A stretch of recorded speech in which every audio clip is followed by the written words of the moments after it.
OIC की बैठक बुला ली है, तो क्या ये सब एकजुट होकर अब इजराइल के खिलाफ मोर्चा खोलेंगी? सर आपके पास लौट रहे हैं, क्योंकि इस बीच एक बड़ी खबर अपने दर्शकों को बता दें, और बड़ी खबर यह मिल रही है कि नसरुल्लाह की मौत पर बाइडेन ने स्टेटमेंट दिया है। यूएस नागरिकों की मौत का था जिम्मेदार, ये बाइडेन कह रहे हैं। न्याय के मुताबिक काम हुआ। जो बाइडेन नसरुल्लाह की मौत को सही बता रहे हैं, न्यायपूर्ण बता रहे हैं, वो कह रहे हैं कि न जाने कितने अमेरिकी इस बीच मारे गए और नसरुल्लाह के साथ जो कुछ भी हुआ वो सही था। एसपी सिन्हा लगातार हमारे साथ बने हुए हैं। Major general SP Sinha, Joe Biden कह रहे हैं कि अमेरिकियों के साथ अन्याय हो रहा था, कई अमेरिकी मारे गए इस बीच, नसरुल्लाह की मौत बिल्कुल सही था, अमेरिकियों के साथ न्याय हुआ। कैसे देखते हैं आप? एकदम मिस्टर बाइडेन का वक्तव्य एकदम सही है। मैं पूछना चाहता हूँ, इजराइल को राइट टू एग्जिस्टेंस है कि नहीं? जिस जमीन पे इजराइल है वो इजराइल का है कि नहीं? मुस्लिम कंट्रीज के पास तो 57 देश हैं, वो इजराइल के पीछे क्यों पड़े रहते हैं? ओस्लो अकॉर्ड हुआ, 4-4 अकॉर्ड हुआ, क्या उसका सम्मान किया गल्फ कंट्रीज ने? क्या ईरान ने सम्मान किया? क्या हमास ने सम्मान किया? नहीं। कितनी बार इजराइल मौका देगा? इजराइल तो झुक के मौका देता रहा है। लेकिन जब सवाल है कि आप एक बिल्ली को भी एक कॉर्नर में ले जाएंगे तो बिल्ली जंप करेगी, पहली बात। दूसरी बात है कि क्या ये सच नहीं है कि जो हसन नसरुल्लाह था, वो जो 7 अक्टूबर वाला अटैक था, उसमें प्रिंसिपल एक्टर था? कितने लोग की मौत हुई? बच्चों की मौत हुई, औरतों के साथ बलात्कार हुआ। इसकी जिम्मेदारी कौन लेगा? Who is accountable? सवाल ये प्रश्न उठता है। तो कहीं ना कहीं तो लॉ ऑफ प्रकृति का नियम है, एंड ऑफ जस्टिस तो होगा, वही हुआ है। और सवाल यह है कि जब शांति का इतना बार इजराइल ने ऑफर दिया और आप ठुकरा रहे हैं, अब क्या? आप एक बड़ा अच्छा प्रश्न शुरू में पूछी थी, व्हाट नेक्स्ट? आगे क्या होगा? आगे ये खाली उछलेंगे कूदेंगे, फेस सेविंग एक्सरसाइज करने के लिए थोड़ा मोड़ा हरकत करेंगे, बट वो लोग जानते हैं कि इजराइल एक प्रोफेशनल आर्म फोर्सेस है, बहुत प्रोफेशनल। आप सोचिए कि इजराइल पेनिट्रेट कर चुका है हिजबुल्लाह में। उसके जो इंटेलिजेंस दो तरह के होते हैं, एक नॉर्मल इंटेलिजेंस, एक एक्शनेबल इंटेलिजेंस। सर आपके पास लौटूंगी, मैं पहले रुक लेती हूं। बड़ी खबर का जो क्या रही रूस के हवाले से, रूस ने इजरायली हमले का विरोध किया है। रूस ने नसरुल्लाह की हत्या की निंदा की है और तनाव बढ़ाने के लिए इजराइल को जिम्मेदार माना है। ये वो रूस है जो लगातार कई सालों से युद्ध में फिलहाल है, लेकिन रूस ने फिलहाल इजरायली हमले का यहाँ पे विरोध किया है।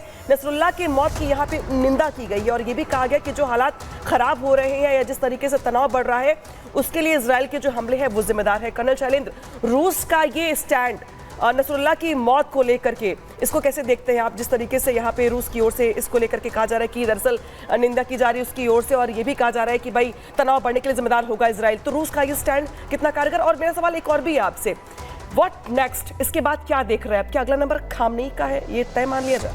पहली बात, जहाँ तक रूस की बात है, हमारा अपना दोस्त है, but at the same time जब इवैल्यूएशन की बात आएगी तो उसे बड़े निष्पक्ष होकर इवैल्यूएट करना चाहिए। 7 तारीख की निंदा कहाँ है?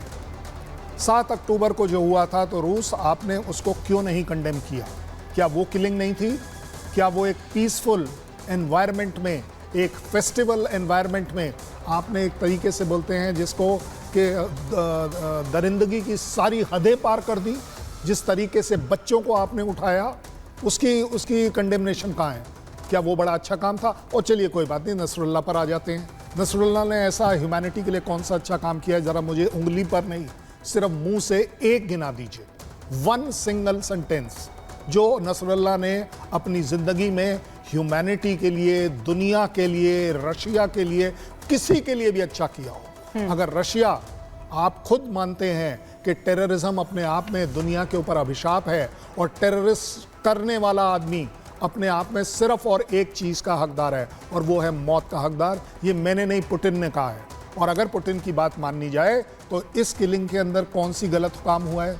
एक अकेला आदमी, रशिया खड़ा है सर। नहीं, मैं तो ये भी कह रहा हूं कि एक अकेला आदमी इतना इंपॉर्टेंट हो गया कि लोगों की छाती पीटने की बात आ गई। क्योंकि आपने इंडिया में छाती पीटने की बात करी, तो यस, छाती पीटना अलाउड है, क्योंकि पता है कि अब वो टेररिस्ट जो इंडिया में है, इंडिया के ऊपर कहर जा रहे, बिल्कुल सर, अब उनका बिल्कुल इसी पॉइंट पर अब हम आ रहे हैं, क्योंकि बाकी देशों में, मुस्लिम कंट्रीज में तो जश्न, कई मुस्लिम कंट्रीज हैं जो जश्न मना रही है नसरुल्लाह, क्योंकि आतंकी था। लेकिन हमारे भारत की एसपी सिन्हा, मैं आपके पास आ रही हूं, हमारे भारत में कुछ लोग छाती पीट रहे हैं। आप सोचिए, जम्मू कश्मीर के बड़गांव में प्रोटेस्ट होता है, वहां की एक्स सीएम महबूबा मुफ्ती बाकायदा चुनाव रद्द कर देती हैं और वो नसरुल्लाह को शहीद बता रही हैं। भारत का क्या लेना देना आतंकी नसरुल्लाह से? नहीं, इतना यदि कंसर्न है कि किसी की हत्या हुई है, तो मैं जो बांग्लादेश में जो हिंदुओं की हत्या हुई, अब औरतों के साथ बलात्कार हुआ, उसमें क्यों नहीं छाती पीटते हैं ये? आप दो मापदंड तो नहीं रख सकते ना। तो प्रॉब्लम है कि खाली धर्म के नाम पे ये लोग छाती पीटते हैं, क्योंकि वो रसूलुल्लाह मुसलमान है तो इसलिए छाती पीटो। बाकी कोई धर्म का होता हो तो वो कुछ नहीं कहते ये। बांग्लादेश में तो उन्होंने कुछ नहीं कहा। आतंक का कौन सा धर्म होता है सर? वही नहीं, आतंक का तो धर्म होता है का आप आतंक का धर्म होता है, आतंक का धर्म होता है। आप देख लीजिए मैक्सिमम आतंकी कौन है। देखिए, विश्व में यदि शांति बनाना है, भाईचारा बनाना है, तो धर्म को साइड पे करके आपको बहुजन हिताय बहुजन सुखाय के राष्ट्र जो सनातन धर्म का फिलॉसफी है उस पर चलना पड़ेगा। और कोई भी XYZ किसी धर्म का हो, यदि वो हत्यारा है तो एंड्स ऑफ जस्टिस उसको मिलना चाहिए। जितना जल्दी उसको कुचल दिया जाए उतना विश्व शांति के लिए अच्छी बात है। और जब रूस की बात करते हैं, जैसा कमिशन ने कहा, रूस हमारा मित्र है, मान लिया, लेकिन ये तो स्वाभाविक है कि यदि मिस्टर बाइडेन अप्रिशिएट करेंगे तो वो खिलाफत करेंगे। ये तो बहुत ही स्वाभाविक है, नेचुरल है। यदि मिस्टर पुतिन कुछ बोलेंगे तो अमेरिका उल्टा बोलेगा। ये तो समझने वाली बात है। लेकिन हमको इस पूरे इंसिडेंट में हमको अपना राष्ट्र हित देखना है।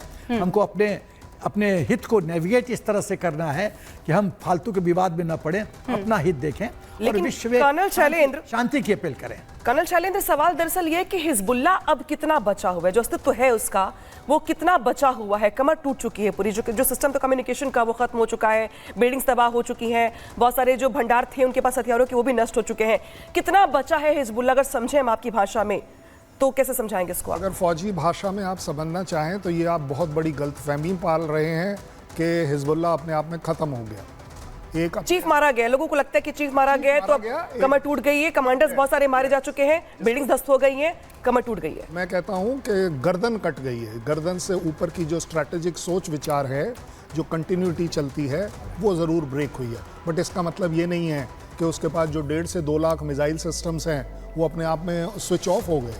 उसके पास जो ड्रोन ईरान ने दे रखे हैं वो सारे के सारे अब वो ग्राउंड हो गए, वो अब चल ही नहीं सकते हैं। ऐसा कुछ नहीं होने वाला। जो आर्टिलरी उनके पास 60,000 की है, वो आर्टिलरी आज के बाद बम उगल नहीं पाएगी। आप ये भी, जो हेट्रेड उनके कार्डर, जो 2 लाख कार्डर हैं, उस कार्डर में जो हेट्रेड है वो अपने आप खत्म हो जाएगी। ये स्टार्ट है।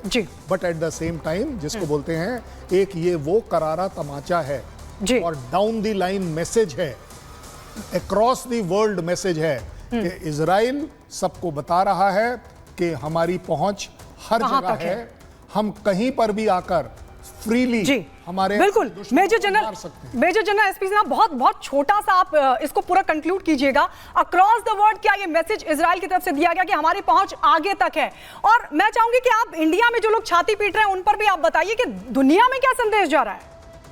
देखिए, जब आप इस तरह की बात करते हैं और अधर्म को, और जिस आदमी ने 7 अक्टूबर में तबाही मचाया उसको सपोर्ट करते हैं, तो कहीं ना कहीं आप गलत रास्ते पे जा रहे हैं। ठीक है। इससे हमारे भारत देश की छवि खराब हो रही है कि हम शांति प्रिय नहीं। ठीक है सर, वक्त की कमी है। एक छोटा सा ब्रेक हम ले रहे हैं। ब्रेक के उस पार भी लगातार खबरें बनी हुई हैं, आप जुड़े रहिए हमारे साथ।